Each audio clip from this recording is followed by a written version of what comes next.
You're listening to the Fertility Docs Uncensored podcast, featuring insight on all things fertility from some of the top-rated doctors around America. Whether you're struggling to conceive or just planning for your future family, we're here to guide you every step of the way.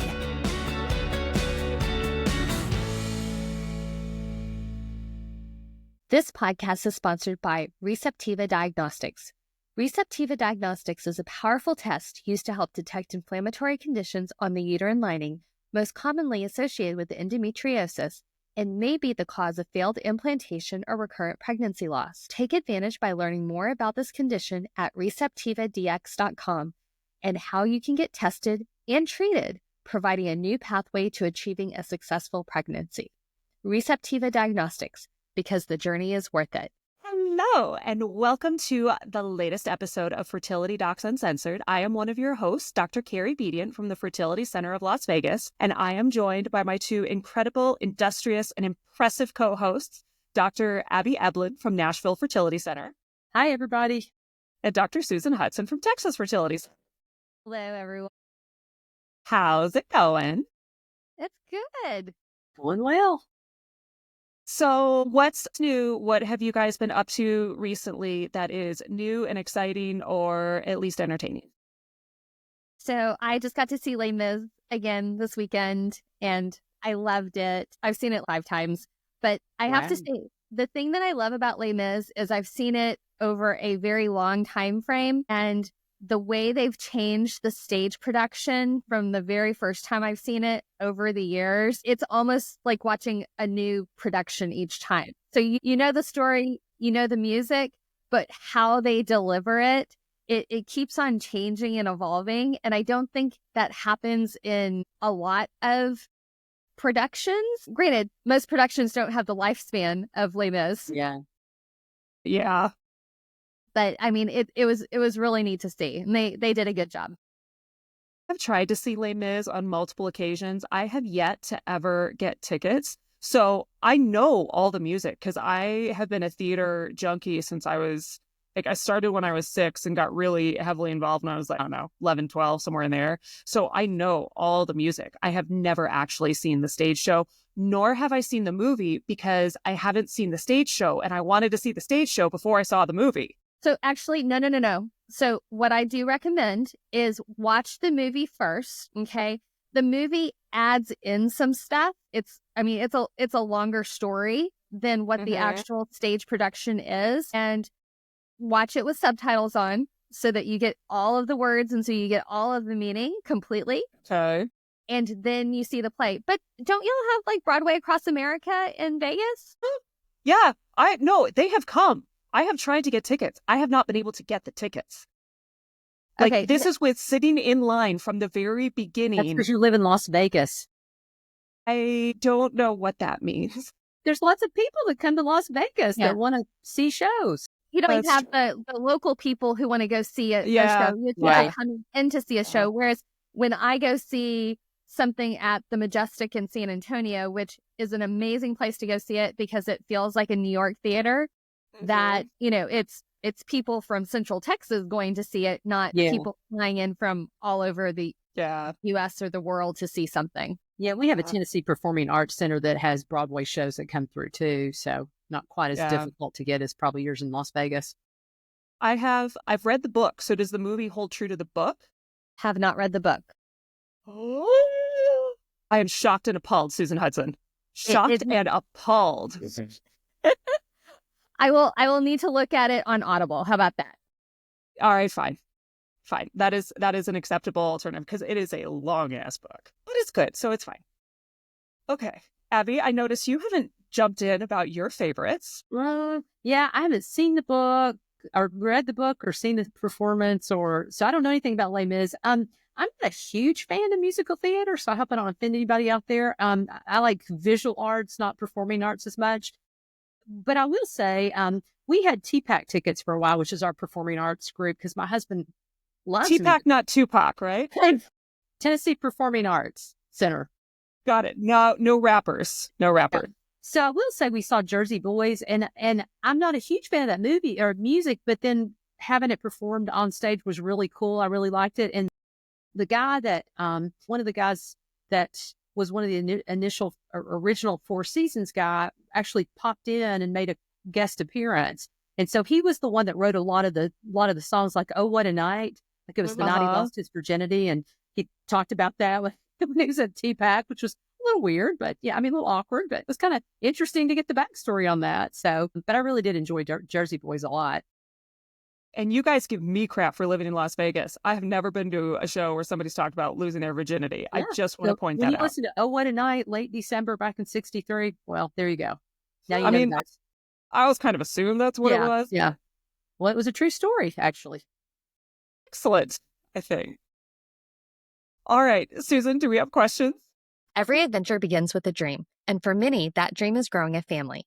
At IVF Florida, we understand that the road to parenthood can take unexpected turns. Our team is here to guide you with expert care and advanced fertility treatments designed to support you at every milestone. With convenient locations across Jacksonville and South Florida and flexible monthly payment plans, IVF Florida makes it easier to move forward with confidence. Visit IVFFlorida.com to schedule your consultation, because every great adventure deserves a trusted guide. Start yours with IVF Florida. We do. Okay, so hey there. I recently was going to start my first round of IVF when the doctor saw a 5.2 centimeter cyst blocking my left ovary on the ultrasound. They canceled my stems and are starting me on birth control, Agestin, to try to shrink the cyst. Have you seen this work? If it doesn't, would removal or drainage be an option? As background, I've had this cyst for over a year, diagnosed as a simple cyst, and it started out at 2 centimeters. I'm 30 years old, have 2 partially blocked tubes, and AMH of 3.12. Thanks for all you do. Okay. Abby, what do you think? So cysts can definitely go away, particularly simple cyst. And we do treat them either with birth control or Agestin to suppress the function of the ovary, because a lot of times, and I'm not sure in your situation if this is true or not, but a lot of times it's a physiologic cyst, meaning it's a cyst that forms around the egg, because remember the egg is in the cyst. And so as the cyst sac grows, usually it pops open and the egg comes out, the sac closes, and usually over the course of a couple of weeks, if you don't get pregnant, that cyst just involutes and goes away. Sometimes they can be a little ornery and they'll keep growing or getting bigger. The fact that yours has been there for some time makes me worry a little bit that it's not that type of cyst. Simple cysts we tend to worry about less in terms of cancer risk and things like that. But if yours has remained, sometimes it can be a para-ovarian cyst, and sometimes those have to actually be physically removed. Sometimes it can be a blocked tube, can be mistaken for a cyst as well. So the fact that you've had yours for quite some time makes me think it may not go away. And I'm a little surprised it's gotten bigger, though. A lot of times they stay about the same size and just never change. What are your thoughts, Carrie? So the ones that I worry about are endometriomas that are masquerading as simple cysts, because most of the time an endometrioma and a collection of usually bloody fluid from endometriosis, sometimes they appear as though they are simple cysts. Most of the time we associate them with a very specific appearance that shows up on ultrasound. But every so often, all of us have had the experience of we go in to do a retrieval, everything looks beautiful and follicular, and then you enter in one and you just get this thick, brownish, reddish material back, and it clogs your lines. And it takes 5 minutes to get the stupid things unplugged so you can aspirate every other egg that you're looking for. And so that's the one thing that I worry about, because if you've got an endometrioma, you want to avoid puncturing it if you can. It just leads to problems. It's not necessarily going to harm you if they drain it. It's not going to go away with Agestin or any other OCP. Really, the only way to truly make it go away is with surgery, but that's its own ball of wax of you don't want to go in and operate on an ovary and remove a cyst if you don't have to, because you don't want to damage your egg supply and further decrease it. And so I think it's worth trying the Agestin. I think it's worth seeing what happens. I would not lose a lot of sleep if it doesn't go down. I think it's just you have to try that, because if it does go down, you want that benefit. If it doesn't go down, you want that information, because they may amp up your stim a little bit if they think, hey, maybe this is an endometrioma. We need to juice up your stim meds a little bit. And I would say that the fact that it's been there for a year makes it more highly unlikely that I'm a big fan of Agestin and birth control pills to cysts. But I would actually be pretty surprised if that does result in what we're hoping for. And once you start getting over 5 centimeters, that is the time that really considering decompression or removal of that cyst does become more reasonable just because of the risk of potential ovarian torsion down the road. Ovarian torsion is the ovary turning on itself, which can cut off its blood supply, cause you to have emergency surgery, and all kinds of things that we don't want to happen in the middle of the night. And so it's something to keep an eye on. Yeah, one other thing to add to that, I agree with Carrie. Most of the time we don't want to operate on the ovary, and really our thinking's changed over the past decade or so. We used to operate on even small collections of endometriosis. Now we don't do that so much. But personally, if you were my patient with a 5 centimeter potential endometrioma, that's what we really thought it was and didn't respond to agestin, I would be a little worried about going in to do an egg retrieval, because good chance we may not be able to get to your eggs. And we certainly don't want to go through the endometrioma. So it's worth a discussion with your doctor about, do we keep it in or do we take this out and wait and do IVF a few months after that? Also, for our listeners, know there's other types of ovarian cysts. There's serous cystadenomas, there's teratomas, there's all kinds of things with oma after them. Most of those things are not going to go away with birth control pills. And so there are other things that can cause cystic structures. A lot of them are not harmful. A small, very, very small percentage of them are.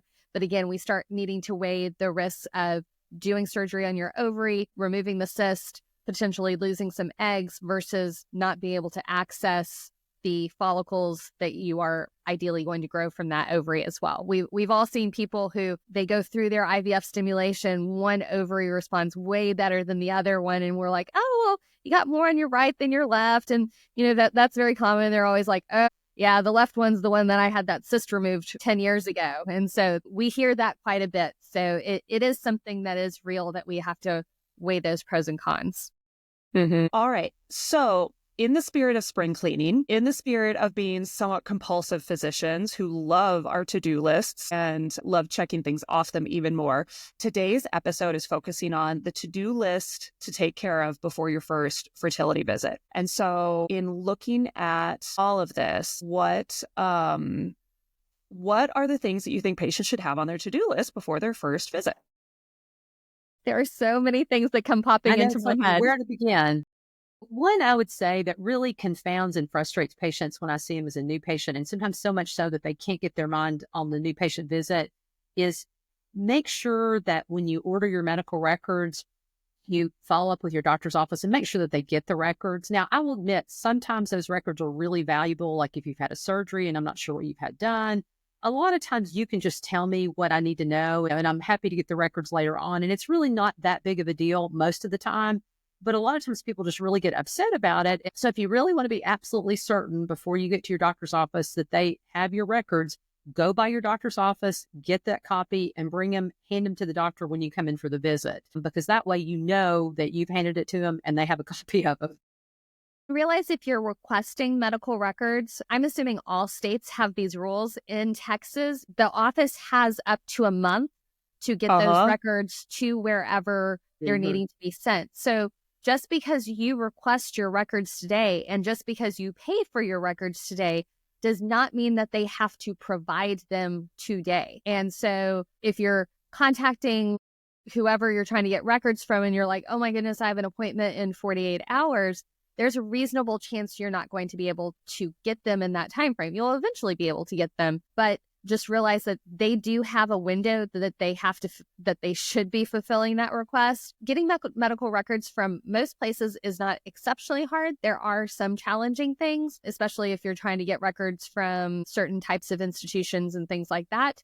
But that's something to be aware of, that it's not a spin on a dime type of thing. And realistically, even if you show up at the doctor's office and say, I want a copy of my records, they don't have to give it to you that day because you're standing there. When you're looking at records to go after in particular, op notes are particularly valuable to us. Lab results. So you've had surgeries. Yep. Surgery notes. Lab values are particularly helpful. If they are hormonal lab values, knowing where they fall in your period is helpful. If you can go back through, let's say, your menstrual tracker app and say, okay, my FSH on this date was drawn on day 3.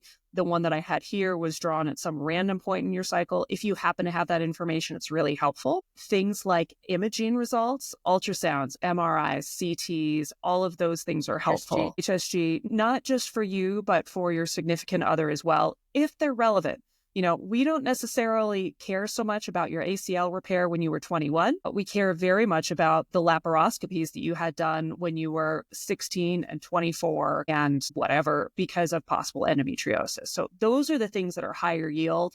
A lot of times, semen analyses, a lot of times just seeing the last note that your doctor wrote, that's not usually as important to us because our general principle is trust but verify.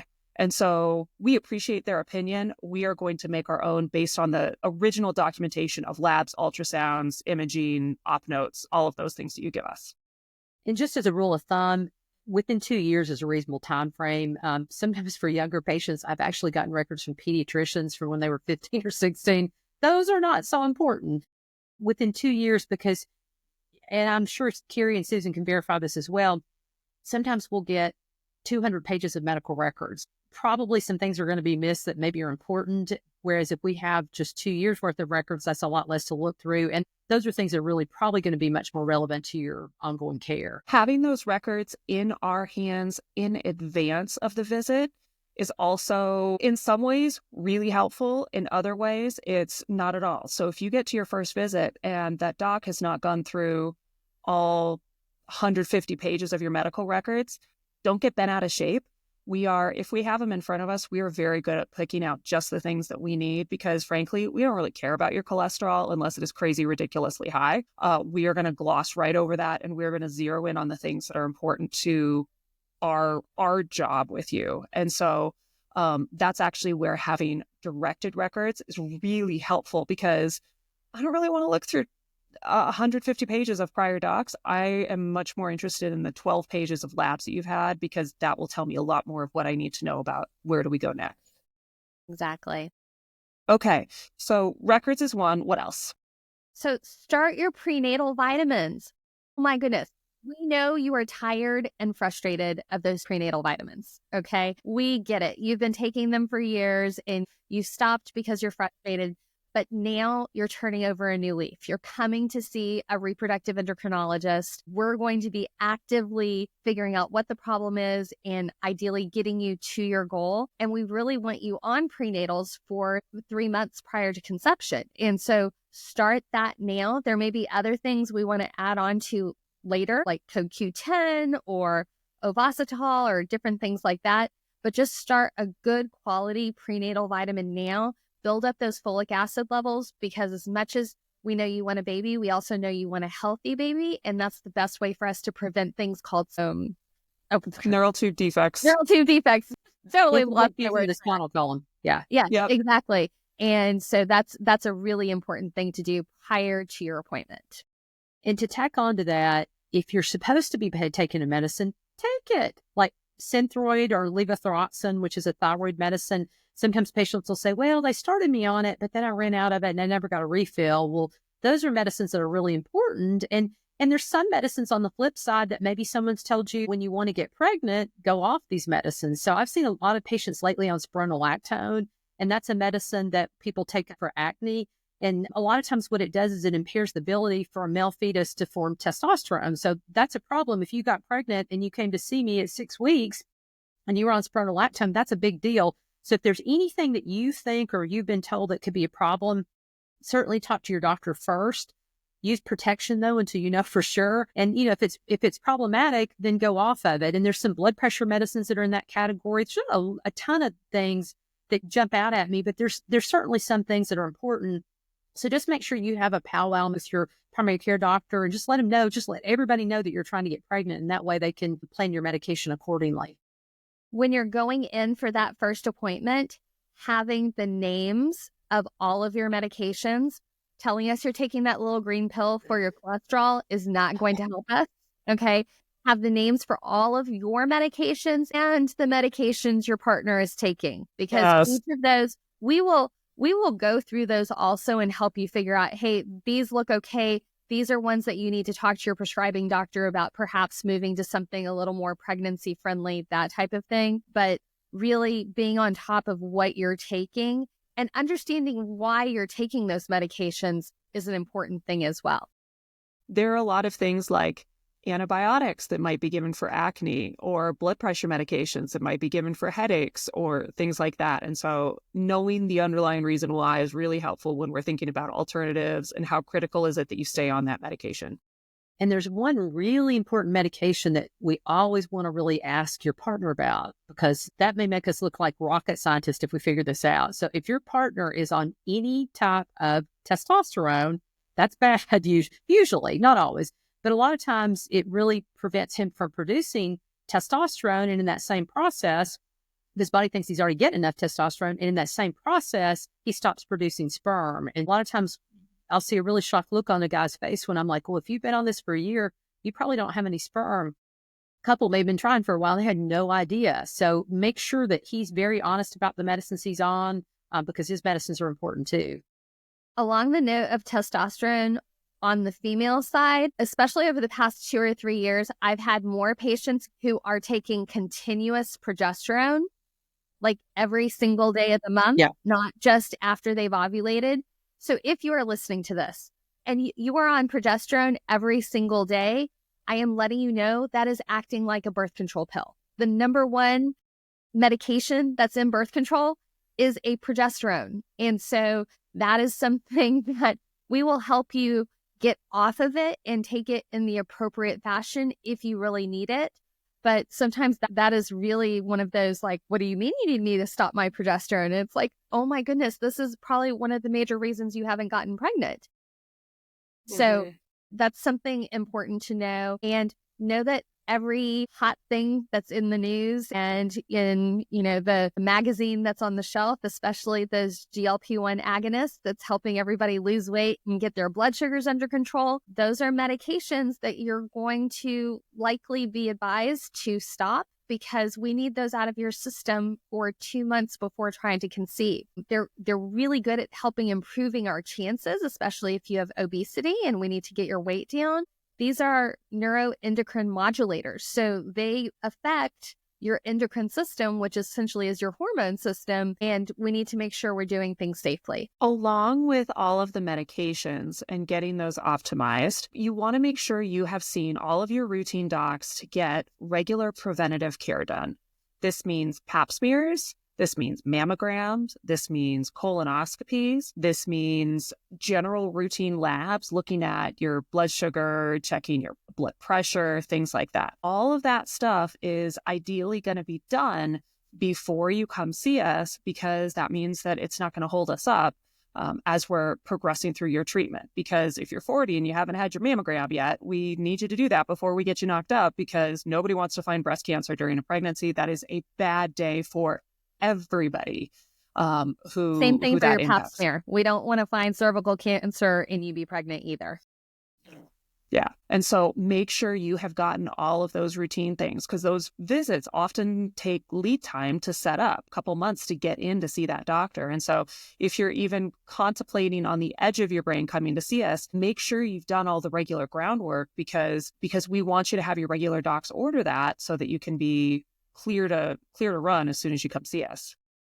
And the other kind of corollary to that too is another reason that you want to have your mammogram done is because if you're approaching 40 and pretty close to that age, by the time you get pregnant, you have your baby, and particularly if you're going to breastfeed sometime after that, you're not going to probably get a mammogram for another couple of years until your breasts really kind of get back down to normal again after breastfeeding. So it's really important. And I tell my patients, even if you're close to age 40, it's reasonable to go ahead and just get that done preemptively, because of that time span you're going to have to wait to have it done after you have the baby. And realize that pregnancy is the time that your estrogen and progesterone levels are the highest and the most sustained that they are in your entire life. And if you have a breast cancer that's itty bitty and receptive to those hormones, that can make things grow a lot faster and go from something that is relatively minor for it to get taken care of to something becoming a much bigger deal. All right. What else do we want our patients to know before they come in and see us? I always appreciate it when patients have talked to their families ahead of time and they know what their family history is.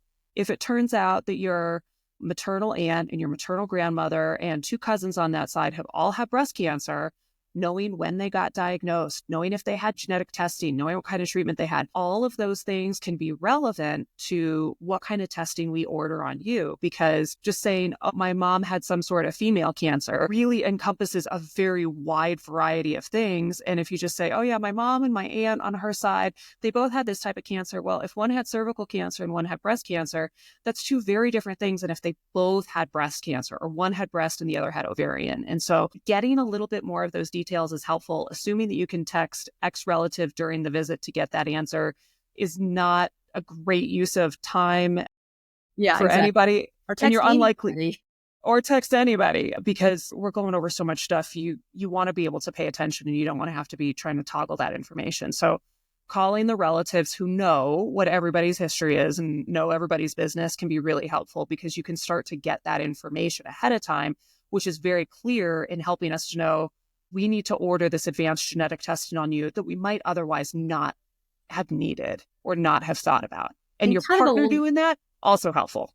Along the same lines, if you can get this information, and sometimes you can and sometimes you can't, but if you know your mom had 2 miscarriages or 3 miscarriages and her mom had some miscarriages, going back pretty far, you're not going to be able to find out a bunch of information. But that sort of makes us worry a little bit. Is there some genetic problem in the family? Is there some uterine malformation issue in the family? Or if your mom had a hysterectomy when she was 25, why did she have that? Was it cancer? Was it a big fibroid? Was it endometriosis? So, sometimes you can get that information, sometimes you can't, but it's helpful if you can. I would say it that way. So another thing to know and think about as you're going into your first appointment is that there are exceptions to this rule, but in generally, fertility is a team sport. So realize that if you are in a relationship, that we actually do need information from both of you. That applies to both female and male couples as well, because if they're single, then that's fine. But we need information from all parties that are participating in any way, shape, or form, because it really, really does color what tests we order, how invasive we are. It's good for you guys to start having a few conversations about the basics of fertility. And if you're listening to our podcast, you're already learning the basics of fertility and starting to have those conversations of how aggressive or not aggressive are we wanting to start out? Are we just wanting to do testing and see where things are? Or do we have in our minds what direction we want to be going in? Those are very helpful things. We have some patients who come in and they're like, we just want information, and then we'll come to a decision later together, which is completely fine. But if you come in and you're like, we know we really want to do blank, that can help us not only make sure you have the right testing to lead into whatever you're wanting, but it also helps us get the right testing to make sure that's still a wise decision. Mm-hmm. Yeah. One other different topic, and Susan actually brought this up earlier, so I don't take credit for this, but insurance. It's always good if you can know about your insurance, your carrier, if you have diagnostic testing. So diagnostic testing would be things like office ultrasounds, blood draws, things like that. Fertility tests or fertility treatment insurance would be literally if they pay for your procedure, like an intrauterine insemination or the things that you would need to try and get pregnant, or IVF in some situations. And you may not know a whole bunch about that, but the more you can educate yourself, the better, because a lot of our practices really try and take it upon themselves to give you as much information as possible. But just know that, we don't know a lot about your insurance, and even within a plan or with an insurer, there can be different plans. And so really, the onus is not on the fertility center to find that out for you. It's really the onus is on you to know what your coverage is. But most centers are pretty good about having people in the office that can work with you and try and find out information, particularly before you're going to do something really expensive like IVF. All right. I think all of those are the big things. Can you guys think of anything else that you have come across over the years that is really helpful for your patients to know about ahead of time? This is a big one. You are probably not going to get the answer to all of your questions at that first visit. True story. Write your questions down. I would say that probably 30 to 40% of your questions are things that we can answer at a new patient appointment. But a lot of the questions that most people have in their heart are having to do with treatment. And until we get testing, we really can't give you information and without it being super general. And honestly, I think that just kind of adds angst and frustration because it's like, well, you said this was going to work. And it's like, well, but now we find out that we don't have sperm or our tubes aren't working or our ovaries aren't working as well as we hope. So going into that first appointment, knowing I'm going to get some answers to my questions, but this is a journey and these are the people I'm entering the journey with, and they will get me my answers, but I may not get them on that first visit. So one of the really important thing, and I don't get this often, but a lot of times patients will come and they'll be like, oh, okay, now, we talked about our plans. Now let's do an exam and ultrasound. Well, I just had an exam by my doctor last week. The problem with that is we all like to do our own exams, and there's different things that we may be looking at that your doctor wasn't looking at. And we really like to get our own ultrasounds. Ideally, it doesn't happen to be that way all the time. But if it's been a few months, we probably want to get an ultrasound. We also probably want to do an exam too. So be prepared for that, because a lot of people are caught off guard. They're like, oh, I didn't shave or I didn't. And don't worry about that. We're women too. We don't do that stuff all the time either. So don't worry about that. But some people that really throws them off and they're really anxious about that. The other thing is take several hours off from work. The appointment may be scheduled for 45 minutes or an hour, but it depends a lot on your questions. It depends on a lot of the information we have to give you. Honestly, it's going to drag out probably for maybe an hour and a half or maybe 2 hours, depending on if you're having blood drawn and having an ultrasound and all that. So it's not going to be quick. So just be prepared for that. Although that depends on the practice. Like for us, we start out primarily talking. And so the half an hour, maybe 45 minutes that we have scheduled tends to be pretty true to course. How long are they talking to your nurses after you finish talking to help them get set up for things too? Set up at a different time by appointment so that they can plan that. Yeah, we usually do exam. I mean, I talk to the patient, do exam and ultrasound and blood all on the new visit. So it takes a while. Yeah. A lot of what you're going through also is really helpful if you have another set of ears with you. So having, if not your partner, a good friend, a family member, I feel like I do an awful lot of appointments with people's moms listening.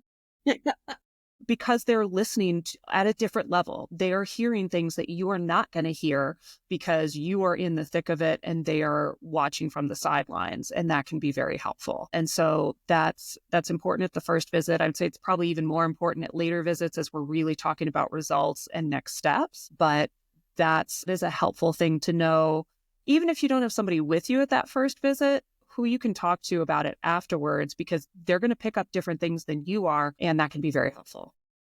Totally agree with that. All right, so we've got our to-do list. So get your records, particularly the operative notes, the labs, and the imaging that you may have had done already. Get your medication list all teed up of the names, the doses, and why you're taking them. Get your preventative care done, your pap smears, your mammograms, general labs, all of those things. Know what your family history is, know what your partner's info is, get your insurance information all lined up so you have at least a little bit of an idea, and then know what your questions are and maybe have another person with you. So that's your to-do list as you're going into this appointment. And the more of that you have done, the more prepared you're going to be and the more information you're going to be able to absorb as you're going through this. All right. Well, thank you so much to our audience for listening. Please subscribe to Apple Podcasts to have next Tuesday's episode pop up automatically for you. Be sure to subscribe to YouTube. That really helps us spread reliable information and help as many people as possible. And visit fertilitydocsuncensored.com to submit specific questions that you have and also sign up for our email list. As always, this podcast is intended for entertainment and is not a substitute for medical advice from your own physician. Subscribe, sign up for emails, and we'll talk to you soon. Bye. Bye. This podcast is sponsored by Receptiva Diagnostics.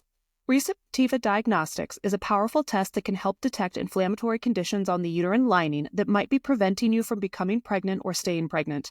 If you have experienced implantation failure or recurrent pregnancy loss, ask your doctor about Receptiva Diagnostics testing. If found, uterine inflammation can be treated, providing a new pathway to achieving a successful pregnancy. Receptiva Diagnostics, because the journey is worth it.